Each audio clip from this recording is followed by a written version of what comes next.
Hello friends, RG allrounder पर आपका स्वागत है। दोस्तों, आज की इस वीडियो में हमारा टॉपिक है प्रतिशत परसेंटेज। इसके पहले हमने परसेंटेज का एक वीडियो अपलोड कर दिया है जो कि इसके बेसिक कॉन्सेप्ट पर आधारित है और ये हमारा पार्ट 2 है। तो चलिए दोस्तों आगे बढ़ते हैं। क्वेश्चन है दोस्तों, किसी संख्या का 16% 48 है तो वह संख्या ज्ञात करो। यहाँ पर ये क्वेश्चन है। तो दोस्तों इसको लगाने का दो तरीका है। पहला तो ये है कि हम वो संख्या मान सकते हैं कि माना वो संख्या यक्स है, फिर यक्स का 16% निकालेंगे और बराबर कर देंगे 48 के, फिर उसको सॉल्व करेंगे तो आंसर आपका मिल जाएगा। और दूसरा तरीका दोस्तों इस कॉन्सेप्ट पर आधारित है कि जैसे 3 पेन जो है वो 15 रुपये का मिलता है, तो एक पेन कितने रुपए का मिलेगा दोस्तों? एक पेन मिलेगा 5 रुपये का। बस यही कॉन्सेप्ट यहाँ पर लगाना है। तो यहाँ पर जैसे दिया गया है दोस्तों, किसी संख्या का 16% 48 है, कहने का मतलब 16% जो है वो 48 के बराबर है। कितने के बराबर दोस्तों? 48 के बराबर है। तो अगर हम 1% निकालेंगे तो 48/16 कर देंगे, यानी कितना आ जाएगा? 3। 16 × 48 होता है, यानी 1% 3 के बराबर हो जाएगा। और वह संख्या निकालनी है, कोई भी संख्या 100% होती है, यानी 100% का वैल्यू निकालना है। तो 100% कितना हो जाएगा? 3 × 100 कर देंगे, यानी आपका कितना हो जाएगा? 300 हो जाएगा। तो इस तरीके से आप सॉल्व करते हैं। सेकेंड क्वेश्चन है दोस्तों, किसी संख्या का 17% 68 है तो वह संख्या कौन है? ये भी जस्ट पीछे की तरह है। यहाँ पर संख्या का 17% 68 के बराबर दिया गया है, तो हम बोलेंगे 17% कितने के बराबर है? 68 के बराबर है। तो 1% कितने के बराबर होगा? 17 × 4 = 68, यानी 4 के बराबर होगा। तो 100% कितने के बराबर होगा? 100% हो जाएगा 4 × 100, यानी 400 के बराबर आपका आंसर आ जाएगा। नेक्स्ट क्वेश्चन की ओर आगे बढ़ते हैं दोस्तों। यहाँ पर क्वेश्चन का टाइप थोड़ा सा चेंज है दोस्तों। देखिए यहाँ पर क्या है कि किसी संख्या का 13% 78 है तो उस संख्या का 45% कितना होगा। अब यहाँ से हमें वो संख्या नहीं पूछा है, हमसे ये पूछा है कि उसी संख्या का 45% कितना होगा। तो चलिए इसको सॉल्व करते हैं। संख्या का 13% कितने के बराबर है? 78 के, यानी 13% जो है वो 78 के बराबर है। तो 1% कितने बराबर होगा? 1% हो जाएगा 13 × 6 = 78, 6 के बराबर हो जाएगा। 6 बार में काट देंगे दोस्तों, तो ये 6 के बराबर हो जाएगा।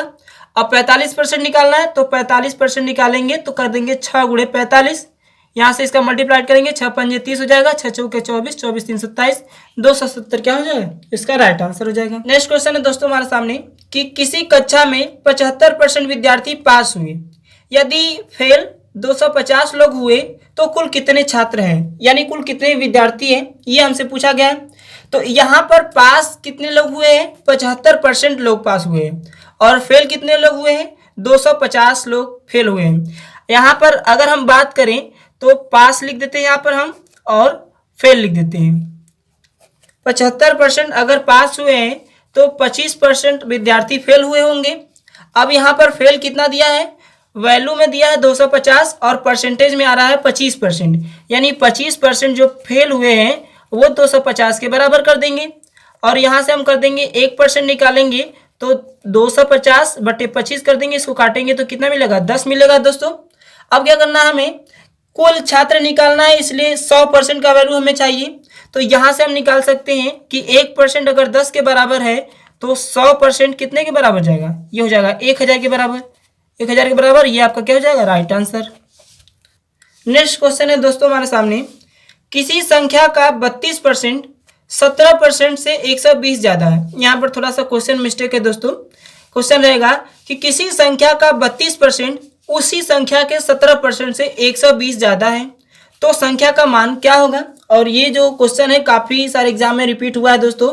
एसएससी के 2012 में, 2013 में, 2015 में और 2017 में ये रिपीट हुआ है। तो चलिए दोस्तों इसको सॉल्व करते हैं।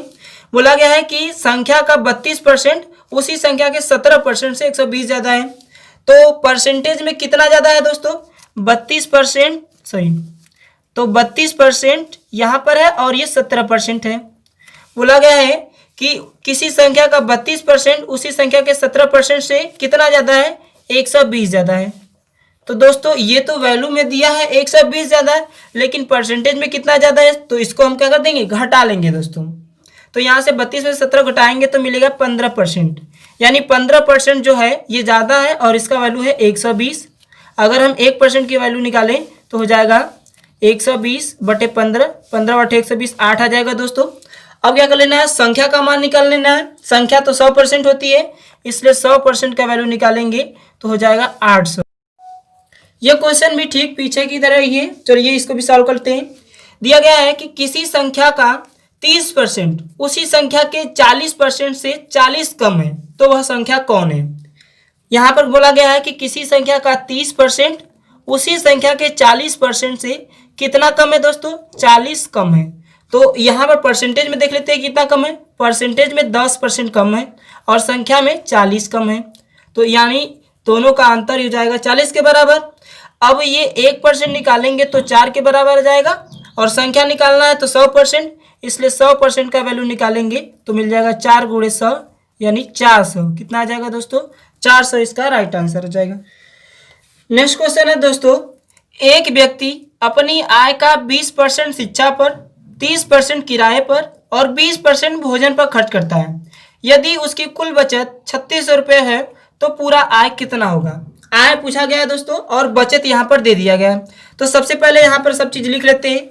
शिक्षा पर कितना खर्च किया है उसने, शिक्षा पर खर्च किया है 20%। कितना खर्च किया है, 20%।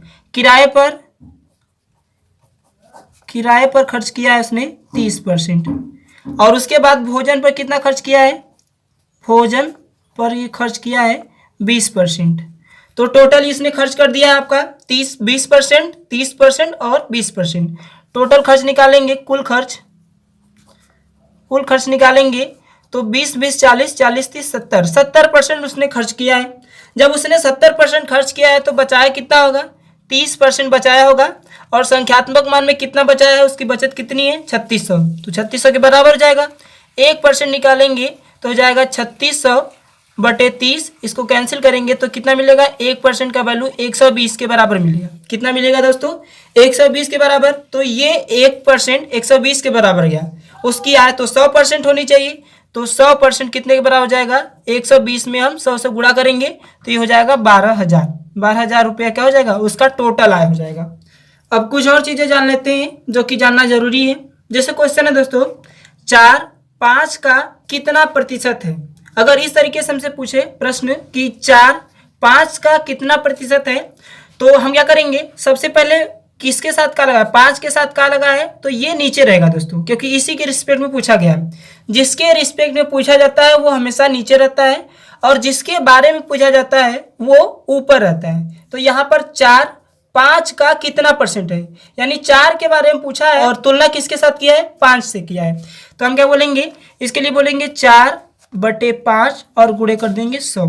यहाँ से हम जाएगा 5 20 100 होता है और 20 चौका 80, कितना होता है 80%। यानी जो 4 है 5 का 80% है। 5 का कितना है दोस्तों, 80% है। अब इसी क्वेश्चन में थोड़ा सा चेंजिंग करते हैं, आगे देखते हैं दोस्तों। क्वेश्चन है कि 4 5 से कितना प्रतिशत कम है। क्योंकि 4 तो 5 से कम है ही, लेकिन कितना प्रतिशत कम है ये हमसे पूछा गया है। तो यहाँ पर 5 से तुलना किया गया है और 4 के बारे में पूछा गया है।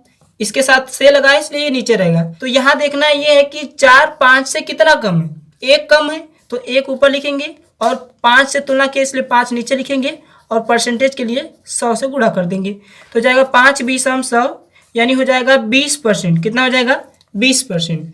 4 5 से 20% कम है, तो ये हो जाएगा आपका दोस्तों 20% कम है। जब ये कम ज़्यादा वाला प्रश्न रहेगा तब।